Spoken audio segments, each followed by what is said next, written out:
All right. Hi, everyone. Thank you for joining the Kuali Research October Hot Topics webinar. I'm going to go ahead and get started. My name is Andrea Martin, and I am a trainer and client support analyst here at UCSD in the Office of Contracts and Grants. If this is your first time attending one of our monthly Hot Topic webinars, we try to keep them under 30 minutes, and our goal with this webinar series is just to go over some of the common questions that we are receiving from UCSD's Kuali Research Help Desk, so we can show you all some of the best practices and how to perform those tasks. If you have any questions as I'm going through the topics, please feel free to type your questions into the chat, and Pam Talarita, who is also on the training and client support team, will help answer them and chime in as well. And we will also have time for questions at the end too. Perfect, so I'm just going to jump in. So today we will be discussing replacing attachments while your proposal has already been submitted for review and is being reviewed by your SPO.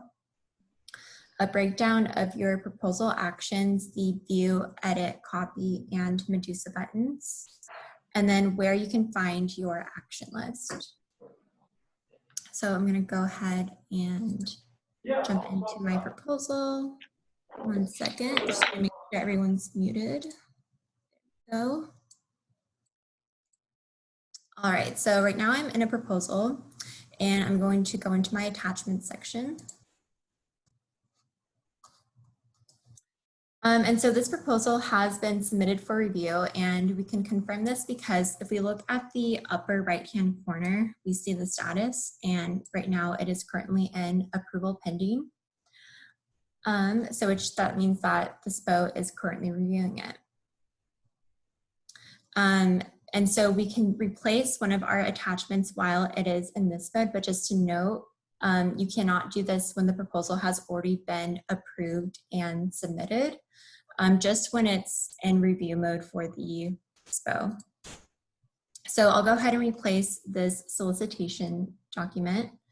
And so to do this, I'm going to go to the very right of the attachment entry, and under this actions column, I'm just going to click on details for that attachment that I'd like to replace. And then we can see that this is the current file, and I'm going to select a new file right here by clicking on choose file. And I'm going to choose my updated solicitation, and I'll go ahead and click on open. So there we can see my new file, and I'm going to click on that blue save button.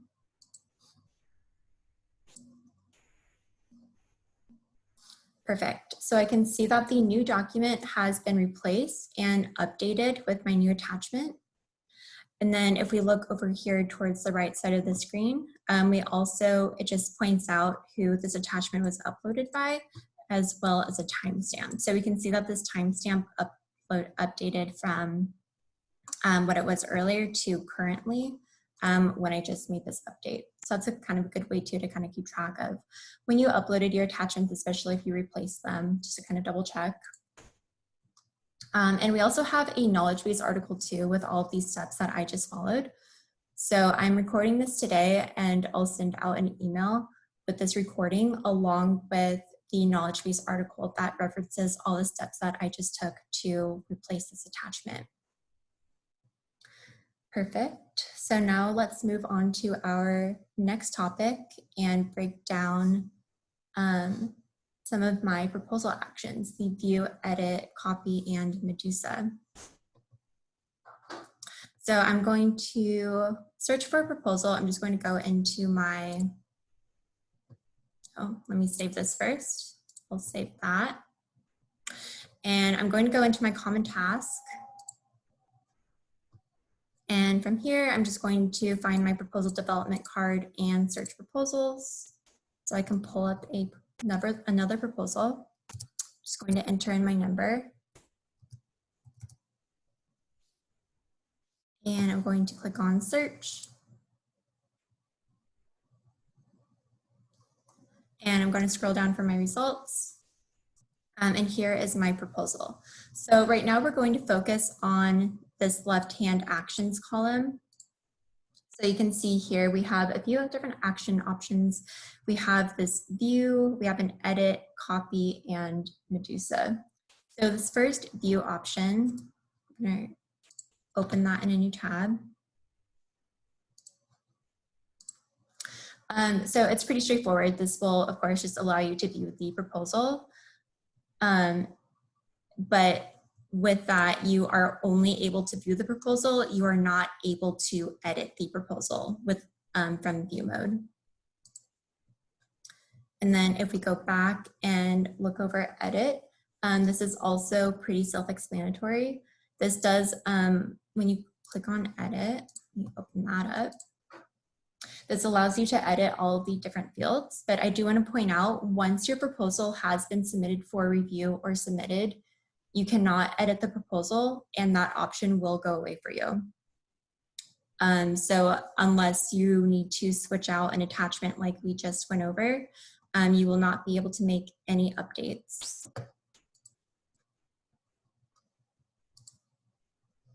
Perfect. And then next we have this copy option. This is available to you here from this screen and also inside of your proposal. So from here in the proposal, we also have the copy option up here at the top at this toolbar. And when you click on copy,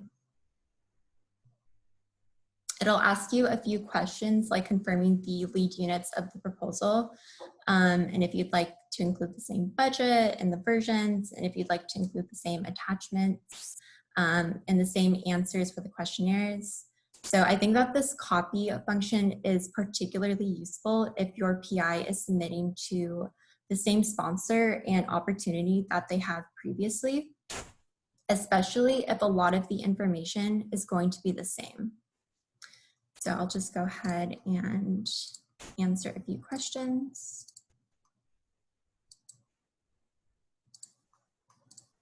And then when I click on that blue copy button,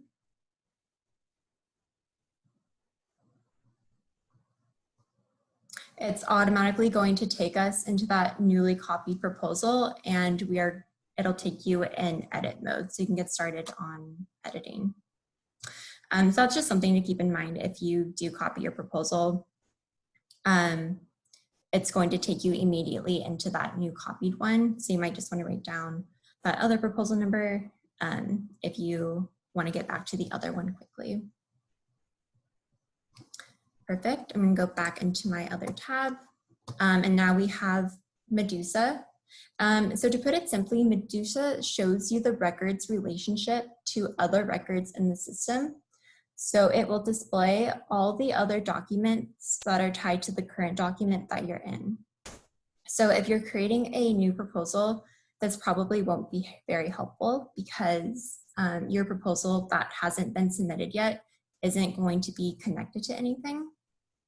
So like for instance, if I were to click Medusa right now for this, right, it's just going to show us this one proposal. But then more down the line when you've submitted your proposal and if the proposal has been awarded and you have an award number attached to this, I'm going to open up a document, this one right here. So this proposal, for instance, actually has been submitted and awarded. So now when I click on Medusa in here, which is also available inside the proposal up at the top of the toolbar, if I click here,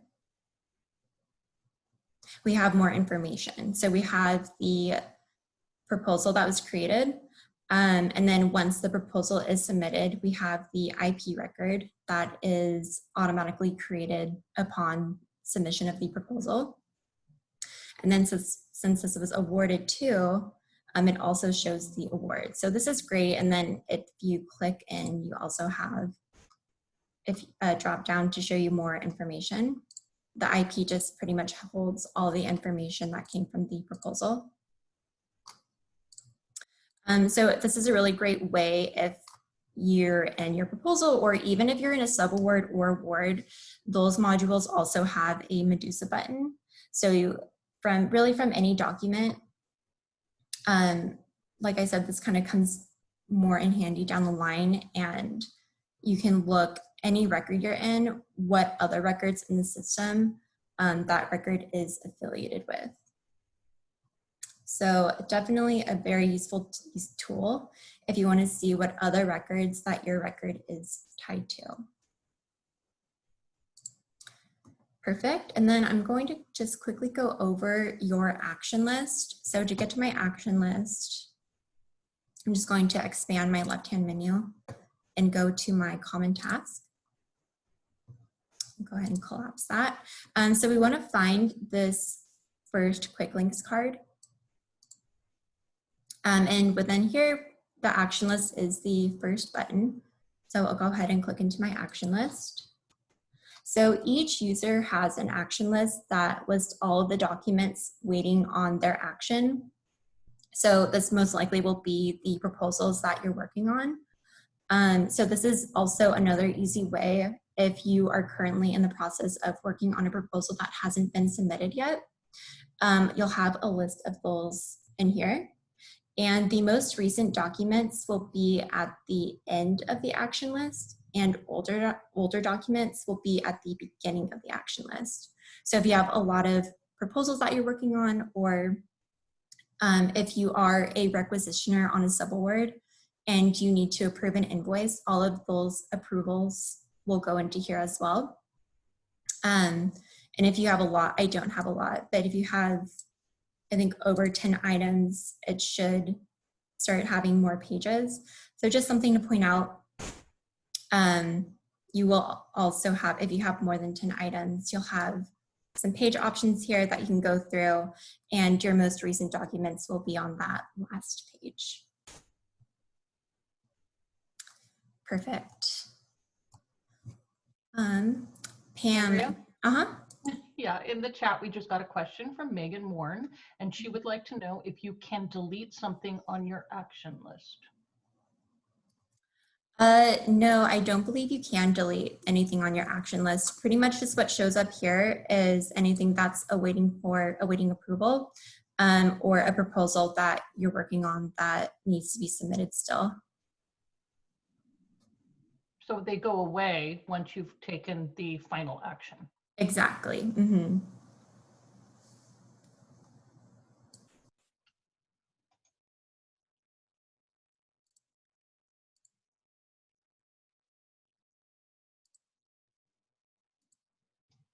Megan, I'm not sure what you mean by I have something that says, oh, I see. You have something that says acknowledge. Okay, so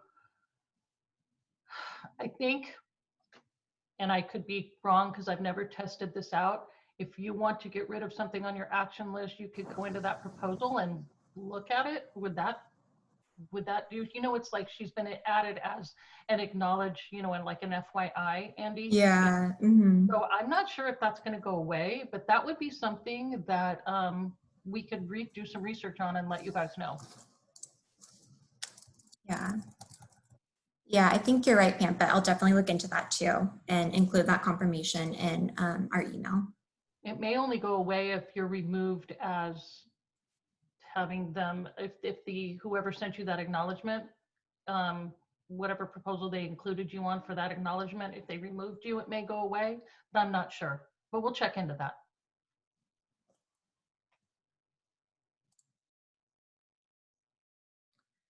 Perfect. And then just to show you all, oh, is there?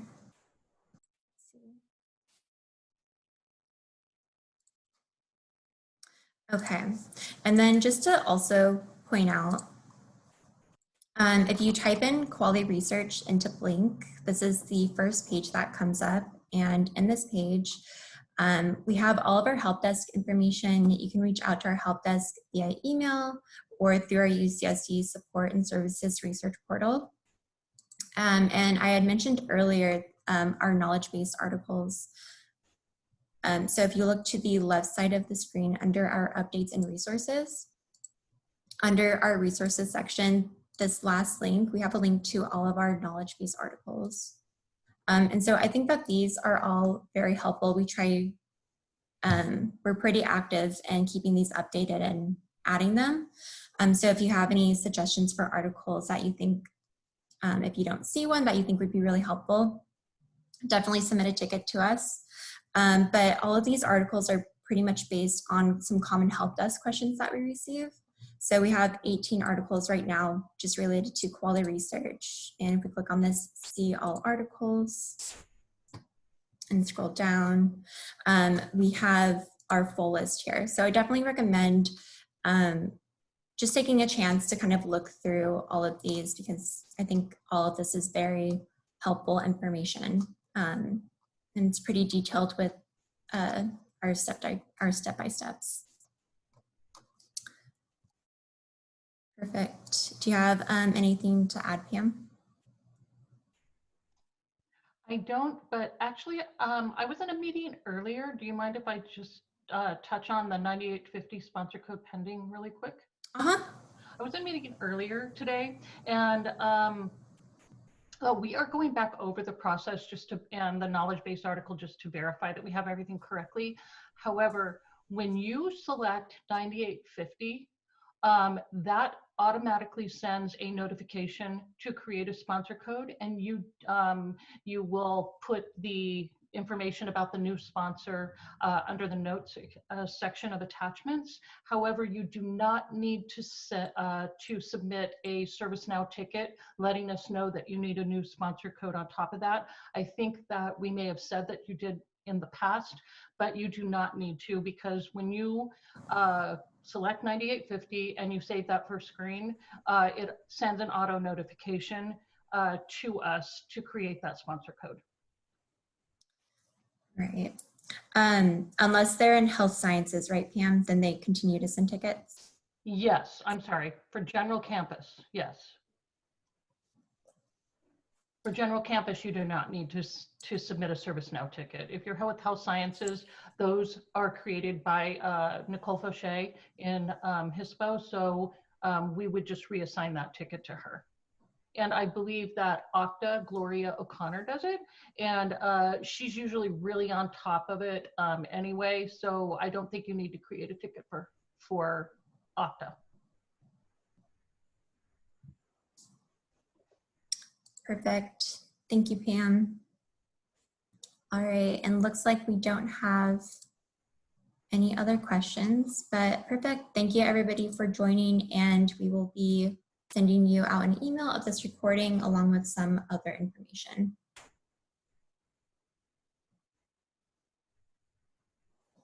Perfect. Thank you, everyone.